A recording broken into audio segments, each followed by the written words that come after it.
This is the book of Daniel, chapter 8, verse 8. Therefore, the he-goat waxed very great.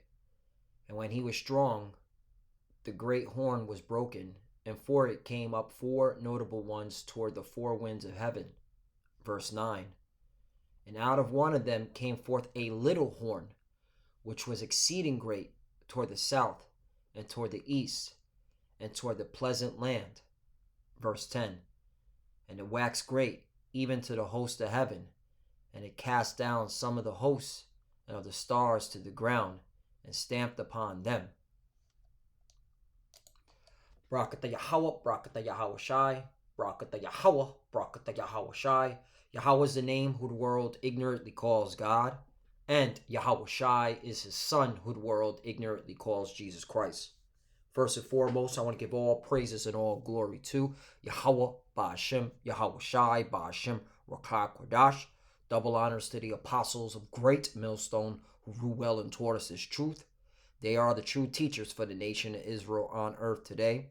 And salutation to the Akim out there pushing this truth and sincerity throughout the four corners of the earth and risking their life for Yahweh Ba'ashem, Yahweh Shai's sake. Our brother Samak from the GMS Miami camp. And yes, the reason why I brought out the book of Daniel, chapter 8, verse 8 through 9, well, 8 through 10, excuse me. Right, I read 8 through 10. I came across this article literally like 2 hours ago, and it inspired me to do a lesson, okay, on this particular chapter, okay. And it's very spiritual that they found this coin, all right, during Hanukkah, all right, because what is Hanukkah? Hanukkah is when the Maccabees, all right, Judas Maccabees, all right, and his army took down King Antiochus' army and was able to defeat his army, push him out of Jerusalem, out of the pleasant land, so that they can rededicate the temple that was desecrated by King Antiochus, the madman. All right. And so this is a historical account. Let's get into the article. Rare coin from King Antiochus' rule discovered in theft suspect's home. Right. This was just discovered. All right.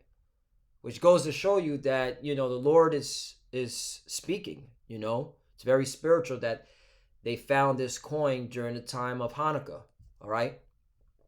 Antiochus IV, referred to as evil Antiochus in Judean lore, is remembered, meaning tradition, story, okay, is remembered as a major villain and persecutor of Jew history.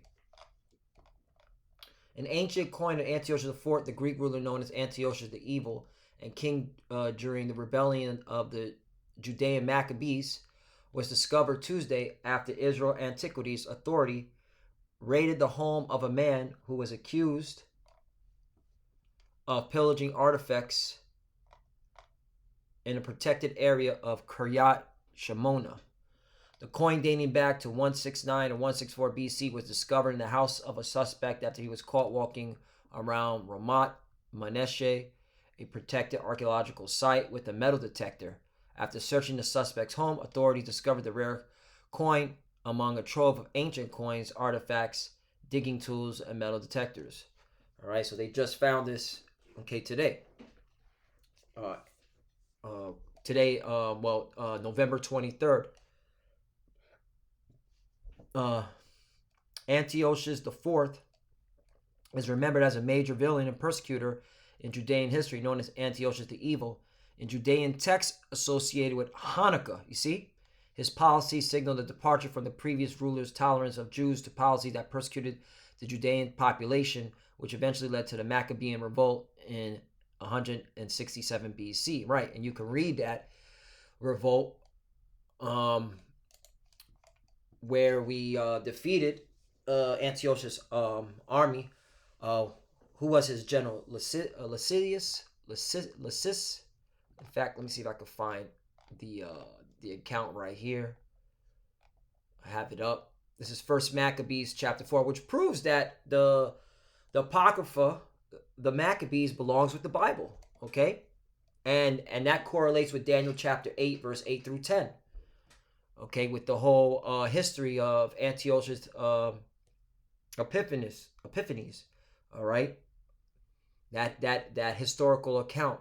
Here it is. Now, when Lysias saw his army put to flight, and the manliness of Judah's soldiers, and how they were ready either to live or die valiantly, right? And that's the spirit you got to be in. You got to be in the spirit of our forefathers, man. Like Judas, he was willing to live or die, okay, for Yahweh Bashim Yahushai.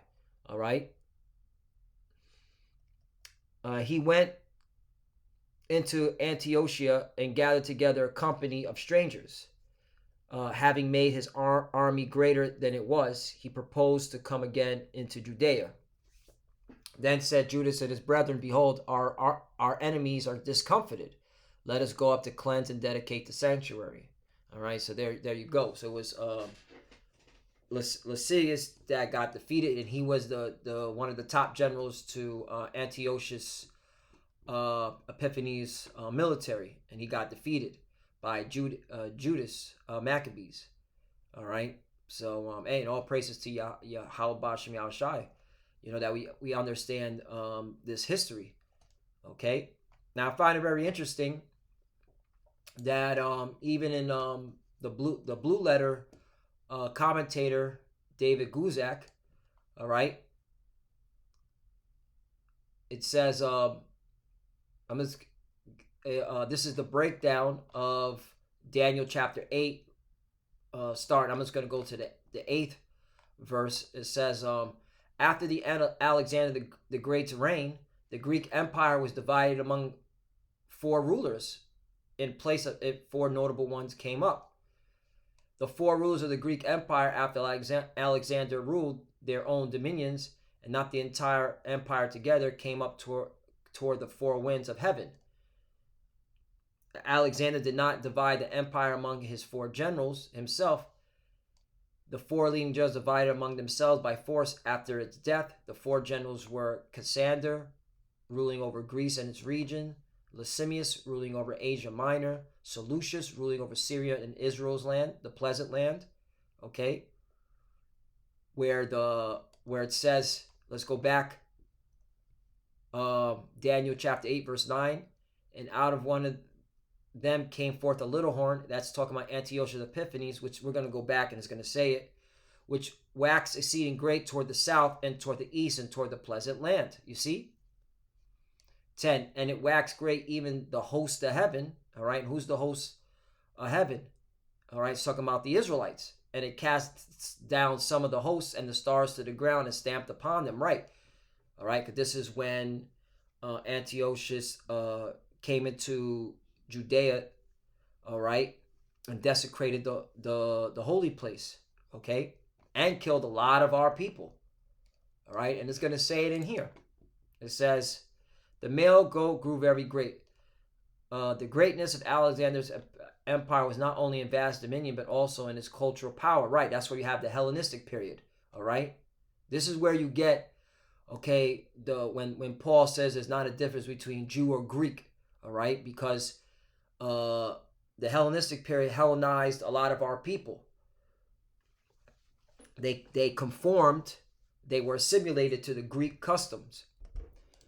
Alexander the Great was determined to spread Greek civilization, culture, and language across every land he conquered. There you go. You see?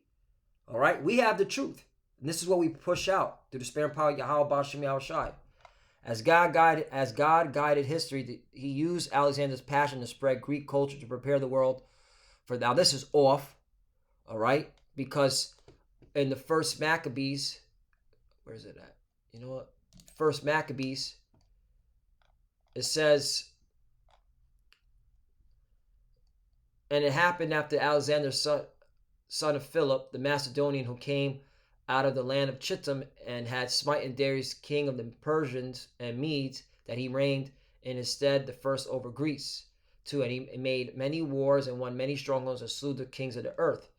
3, and went through to the ends of earth and took spoils of many nations, and so much of the earth was quiet before him, whereupon he was exalted and his heart was lifted. Right, and that's an attribute of Esau, Edom. He loves to, all right, kill, destroy, conquer. All right, he loves to make a lot of noise, and that's what he's doing on the planet Earth today. And he gathered a mighty strong host and ruled over countries and nations and kings who became tributaries unto him. 5. And after these things he fell sick, and perceived that he should die. 6. Wherefore he called his servants, such as were honorable, and had been brought up with him from his youth, and parted his kingdom among them while he was yet alive. So Alexander reigned 12 years, then died. Right. So this is historical account. This is in the book of Maccabees. This is in the Apocrypha, which proves, okay, that, hey, this is supposed to be part of the Bible. And his servants bare rule, everyone in his place. And after his death, they all put crowns upon themselves. So did their sons after them many years. And evils, this is the point, were multiplied in the earth. So this is off what David Guzak said. He used Alexander's passion to spread the Greek culture to prepare the world for the gospel. Okay? Because Alexander's influence, Greek became the common language of the civilized world. No, this evils. All right? This was, all right, evils came into the world, man, when the Greeks were ruling. All right? So it was not no civilization. What Greek customs were being pushed out? One example, LGBTQ lifestyle. Okay? Worshipping multiple gods like Zeus and Mars and you know, what's it, Poseidon, and all this other madness, man. All right, so no, all right, this was an evil empire, so that was totally off. All right, so you have to be corrected on that one. You need to fix this Blue Letter Bible. You know, you need to fix that. All right, but let's jump down. So now let's get to where Antiochus comes in. The strong horn that arises from the four horns of the male goat. Right, we read that. A little horn which grew exceeding great. This was fulfilled in one of the four successive Alexander the Great. Says that the dominion of this horn was extended toward the south, toward the east, and toward the glorious land, also known as the pleasant land. We can identify the historical fulfillment of the little horn in Antiochus IV Epiphanes, who ruled over Syria and Israel's land under the Seleucid dynasty. Israel's land was contested between the dynasties of Seleucid and Ptolemy, but the Seleucids gained power over the region in the days of Antiochus III. Antiochus IV gained the throne of his father, Antiochus III, by murdering his brother. This is Edomite history. All right, this is how these Edomites move. All right, that's why there's going to be a civil war in America, because this is the same spirits coming back. The former king Seleucus Philopator, the son of Philopator, was the rightful heir to the throne, but Antiochus IV had him held hostage in Rome.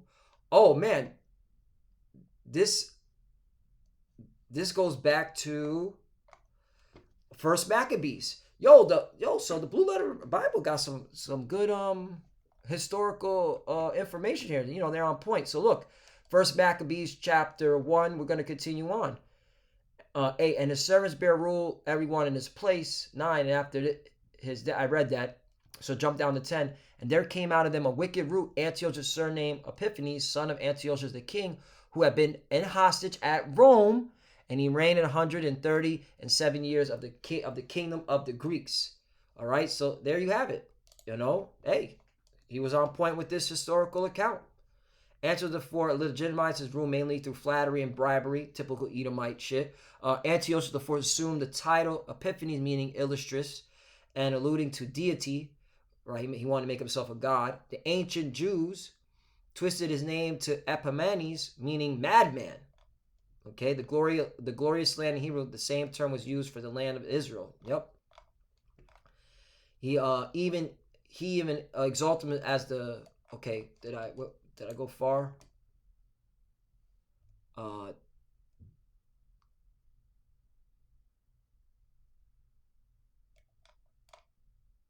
Let's go back to Daniel chapter 8, verse 10 again. And it waxed great even to the host of heaven, and it cast down some of the hosts and the stars to the ground and stamped upon them. 11. Yea, he magnified himself even to the prince of the host, and by him the daily sacrifice was taken away, and the place of sanctuary was cast down. Right, he polluted the temple. All right, and this David Guzik goes into it. He says right here. We'll continue reading. He says he even exalted himself as the high priest of the whole. Antiochus Epiphanes was an accurate and dramatic fulfillment of this prophecy in history, so much that critics insist that the book of Daniel must have been written after his time. No, the book of Daniel was written, okay, during the time of the Babylonians. All right, it was very prophetic. Okay, so again, this is the Esau trying to omit the prophetic scriptures, because this was all prophecy. Daniel saw this vision. All right, Antiochus Epiphanes exerted his dominion toward the south, toward the east, and toward the land of Israel. Antiochus Epiphanes murdered other rulers, all right, and persecuted the people of Israel, cast down some hosts and some of the stars to the ground, and trampled them. Right, and who are the stars? The Israelites. Okay, so Antiochus Epiphanes blasphemed God and commanded idolatrous worship directed towards him, exalted himself as high as the prince of the host. Right, he wanted to be idolized as a god, typical Edomite shit. Antiochus Epiphanes put up a stop to temple sacrifices in Jerusalem. By him, the daily sacrifices were taken away. Right, so he stopped the temple sacrifices. He was stopping our culture, our custom. All right, because he was pushing that Greek garbage, that Greco, Greek culture onto our people, and a lot of our people conformed, and those that didn't got put to death. All right, this is now you understand the history of the New Testament for you plantation Christians out there. Antiochus Epiphanes desecrated the temple. The place of his sanctuary was cast down. I read that already. It cast down some of the hosts and some of the stars to the ground. The hosts and stars symbols used in the Old Testament for angels, kings, and leaders, or the people of God at large. You see? The prediction was fulfilled in Antiochus Epiphanes and his attack against rulers and against God's people in general. The term stars of heaven, okay? All right, it's going back to Genesis. They even got the precepts. Genesis 12:3. And I will bless them that bless thee, and curse them that curse thee, and in thee shall all flames of the earth be blessed. Right, so this is about Abraham. All right, and that chosen seed line, Abraham, Isaac, and Jacob. Genesis 15:5. And he brought him forth abroad and said, look now toward heaven and tell the stars if thou be able to number them. And he said unto him, so shall thy seed be. Right, so about the Israelites. This is all pertaining to Israel. And the host of the Lord, Exodus 12:41, are the times used of God's people in general.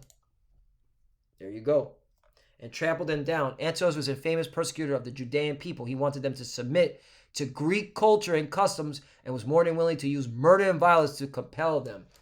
Man, and that's why we celebrate Hanukkah, because, our forefather Judas Maccabees, through the spirit power of Yahweh Bashim Yahushai, all right, was able to fight back the armies, all right, of Antiochus, okay, and defeat them and kick them out of the temple, man.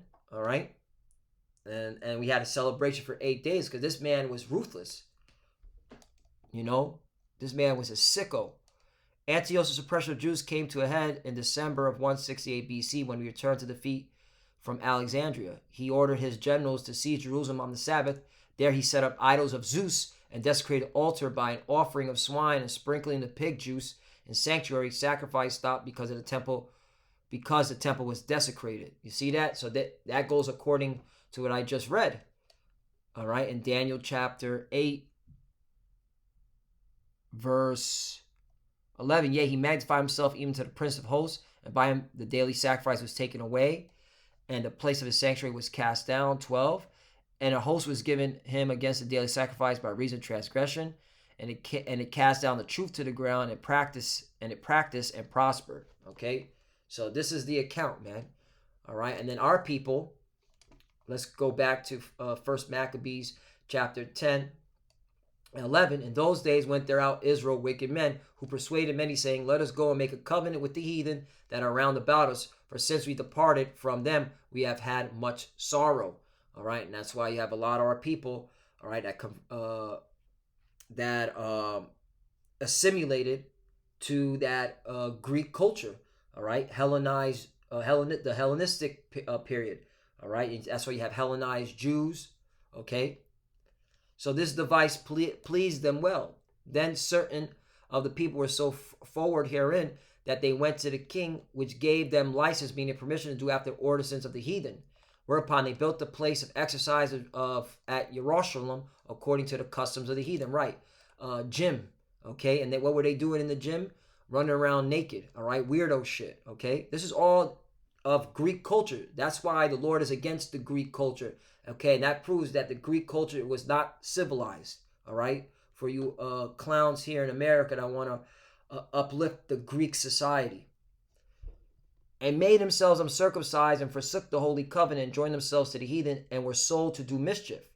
Now, when the kingdom was established for Antiochus, he thought to reign over Egypt that he might have the dominion of the two realms. Let's jump down because there was a lot of persecution amongst those that didn't want to conform. I think it's in... All right, here we go. 41. Moreover, King Antiochus wrote to his whole kingdom that all should be one people, and everyone should leave his laws. And everyone should leave his laws. All right? This is why you plantation Christians, you don't have the truth. Okay? So because you don't know how to read. Maybe that's it. Maybe you just don't know how to read. So all the heathen agreed according to the commandment of the king. Yea, many also of the Israelites consented to his religion and sacrificed unto idols and profaned the Sabbath. For the king has sent letters by messenger unto Jerusalem and the cities of Judea, that they should follow the strange laws of the land, and forbid burnt offerings and sacrifice and drink offerings in the temple, and that they should profane the Sabbath and the festival days, 46, and pollute the sanctuary and holy people, set up altars and groves and chapels of idols, and sacrifice swine's flesh and unclean beasts, that they should also leave their children uncircumcised. Now you understand when it comes to the circumcision, uncircumcision, all right? In the New Testament, all right? And make their soul abominable with all manner of uncleanness and profanation, right? And now, you have to be circumcised in the mind, okay? And then, when you grow in this truth, yeah, it would behoove you to get circumcised if you're not circumcised, all right? Because that's our custom. To the end they might forget the law and change of all the ordinances, and whosoever that they might forget. Man, that's key right there. Let me read that again. 49. To the end they might forget the law and change all the ordinances. So when you forget the law, you forget who you are. Okay? All right? Now we're remembering ourselves. All right? Because at one point we forgot who we were. 50. And whoever would not do according to the commandment of the king, he said, he should die. So you had a lot of Jakes that said, I don't want to die. You had a lot of Israelites like, I don't want to die. I want to conform to the Greek culture. And over generations, 2-3 generations, that's it. Okay? You're now speaking Greek. You think you're a Greek. You're moving like a Greek. Just like today in America. All right? Our people have lost their way. And they think they're Americans, black, Hispanic, Native American. And no, that's wrong. You're an Israelite. You need to understand that. So, yeah, I thought this was fascinating that they found this coin, Antiochus Epiphanes coin during Hanukkah, the celebration, which goes to show you that the Lord, he's speaking, man. All right, you got to look at this spiritually. All right. And, all praises to Yahweh Bashem Yahushai that, we got this understanding, and Thwadi Yahweh Bashem Yahushai for our apostle elders for teaching us this truth. All right. And this is the truth. How do you again, this is history. This is historical history right here. So, Lord willing, let's edifying. I want to give all praises and all glory to Yahweh Bashem Yahushai, Bashem Rakah Kodash. Double honors to the apostles of Great Millstone who grew well and taught us this truth. They are the true teachers for the nation of Israel on earth today. And salutation to the Akim out there pushing this truth and sincerity throughout the four corners of the earth and risking their life for Yahweh Bashem Yahushai's sake. Love you, brothers. Keep it door. Keep the faith. Keep pushing. Keep fighting. Keep studying. Pray without ceasing. Pray for each other. Pray for the apostles and elders. To the few sisters that are studying, that are watching, keep studying. And when you pray with your head covered. We're almost out of here. Shalom and abad ball. Shalom.